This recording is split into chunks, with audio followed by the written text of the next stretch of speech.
సర్పవరం గ్రామంలో వేంచేసి ఉన్న శ్రీ రాజలక్ష్మి సమేత శ్రీ భావనారాయణ స్వామివారి ఆలయంలో ఈ నెల 25వ తేదీ నుండి మే 3వ తేదీ వరకు కళ్యాణోత్సవాలు అత్యంత వైభవంగా జరిపిస్తున్నట్లు ఆలయ ఎగ్జిక్యూటివ్ ఆఫీసర్ శ్రీనివాస్ తెలిపారు. కాకినాడ రోడ్ల మండలం సర్పవరం గ్రామంలో వేంచేసి ఉన్న శ్రీ రాజలక్ష్మి సమేత శ్రీ భావనారాయణ స్వామివారి ఆలయంలో ఈ నెల 25వ తేదీ నుండి జరగనున్న కళ్యాణోత్సవాలకు సంబంధించి మీడియా సమావేశం నిర్వహించారు. ఈ సందర్భంగా ఆలయ ఎగ్జిక్యూటివ్ ఆఫీసర్ రాపాక శ్రీనివాస్ మాట్లాడుతూ రోడ్ల ఎమ్మెల్యే పంతం నానాజీ పర్యవేక్షణలో ఈ నెల 25వ తేదీ నుండి మే 30వ తేదీ వరకు కళ్యాణోత్సవాలు వైభవంగా జరిపిస్తున్నట్లు వెల్లడించారు. ఆలయానికి విచ్చేసే భక్తులకు ఎలాంటి అసౌకర్యం కలగకుండా ఆలయ కమిటీ అన్ని ఏర్పాట్లు చేసింది.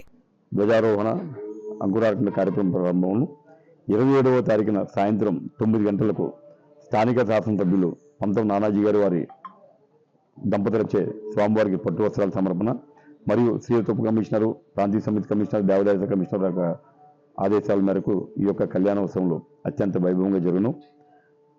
మరియు 28వ తారీఖున స్వామివారి యొక్క గ్రామోత్సవం ఊరంతా కూడా అత్యంత వైభవంగా జరుగును.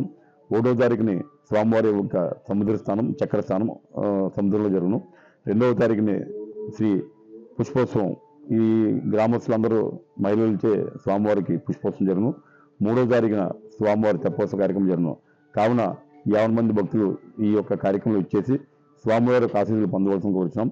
ఈ యొక్క కళ్యాణోత్సవానికి దూర ప్రాంతాల నుంచి వచ్చినటువంటి భక్తులకు ఏ విధమైన అసౌకర్యాలు కలగకుండా వారికి వచ్చిన వారు ప్రతి ఒక్కరికి కూడా మంచినీటి సౌకర్యం, మజ్జిగ వితరణ, అలాగే వారు క్యూ లైన్లో ఏ విధంగా ఇబ్బంది లేకుండా చలువు పందిర్లు అన్నీ కూడా వేయడం జరిగింది.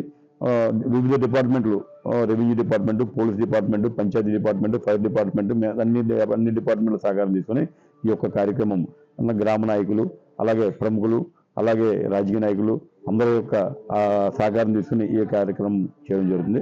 ఓం నమో భావనారాయణ.